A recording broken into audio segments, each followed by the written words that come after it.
Hi, still with me in the course of Psychology of Communication. On this occasion, I will try to explain the topic of cultures and society from the perspective of Psychology of Communication. Culture, like communication, is a familiar term to most people.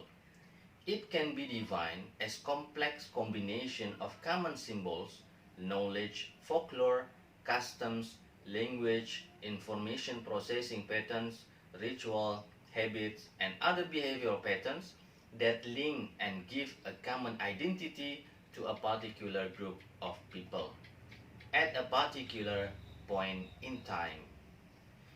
Based on this definition, we certainly will ask how can we see the culture from the point of view of communication? As in other social systems, communication is the means through which individuals create, share, and perpetuate culture. You need to know that symbols are basic to the culture of each society. Spoken and written language are the most basic cultural elements. A society is a complex social system composed of a large number of diverse, geographically dispersed, and mutually dependent individual groups and organizations in pursuit of interrelated goals. And societies, like other social systems, are created, defined, and maintained through communication. So, it can be formulated that cultures, whether of relationship, group, organization, or society, serve several common functions related to communication, namely 1. Linking individuals to one another, 2.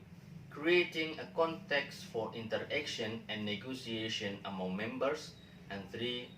Providing the basis for a common identity. Well, from here we have seen that culture in a society could not have existed without the role of communication in it. Communication in this case has become a linkage that connected the ideas among people through symbols that are owned, inherited, and understood together by community members. There are at least three roles of communication in the culture of a society. These are: first, in media communication. Mass media such as newspaper, radio, TV, books, brochure, newsletter, and video products have a long played a fundamental role in packaging and transmitting cultural information. And also, mediated communication extends our creating, duplicating, and storing capabilities. Today, the role of media communication has become increasingly widespread, reaching every individual with the birth of cell phone that providing the internet features in them such as email, WhatsApp, Facebook, Instagram, and so on. Second, role of communication in culture is the role of cultural adaptation. It involves learning appropriate personal representation, maps, roles, and images of the relationship, group, organization, and societies of which we are members. Cultural adaptation also involves persuasion, as with the education provided by family, church, and school aimed at providing the knowledge, values, and rules that others deem necessary. And finally, the role of communication is in the intercultural communication. Whenever we interact with someone from another culture, we are engaged in intercultural communication.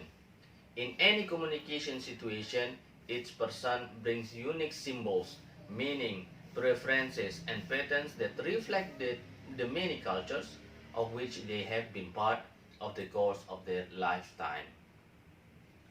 And when the stranger first meet, from the first moment of contact between two individuals, we begin the process of intercultural communication, mutual exploration, negotiation, and accommodation. And as we interact, we use communication to reduce our uncertainty about the situation and the people involved. Well, from the lesson, we have seen that culture, communication, and society are a set of phenomena that cannot be separated. Culture would never exist without the role of communication, and society would never have existed without the connection between people through communication. Finally, I hope you can understand the logic of the importance of the communication in the process of culture and society. Thank you for your attention and see you.